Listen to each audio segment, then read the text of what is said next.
Hello. সকাল, সকাল বসিয়ে দিয়েছি ইডলি। তো সকাল বলব না, এখন কটা বাজে বলো তো? ৯টা। তো ৯টার সময় আমি টিফিনের জোগাড় করছি।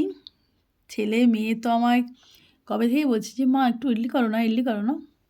তাই আজকে সময় করে করলাম। কারণ এই কটা দিন তো এক্কেবারে সময় ছিল না হাতে। তো ওদিকে বসিয়ে দিয়ে যেটা হয়েছে এটা ছেলে মেয়ের জন্য রেডি করছি। কারণ মেয়েরও পড়া কমপ্লিট। আর ছেলেও সেখান থেকে বলছে, "মা হলো, মা হলো।" তো বন্ধুরা, ছেলে ভীষণ ইডলি খেতে পছন্দ করে, সাথে মেয়েও। মেয়ে বলেছে ৩ পিস দাও, কিন্তু আমি ৪ পিস দিয়েছি। মায়ের মন তো।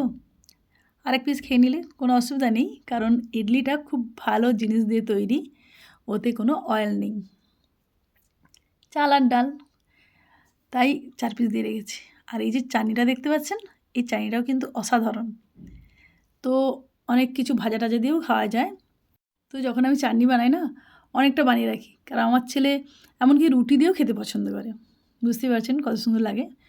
তো বন্ধুরা, কারো যদি ইচ্ছে হয় এই চাটনির রেসিপিটা জানার, অবশ্যই কমেন্ট করে জানাবেন, আমি আপনাদের সাথে শেয়ার করে দেবো।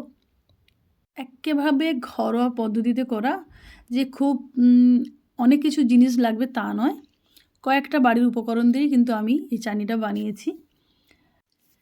তো বন্ধুরা, এখন তাহলে রাখছি।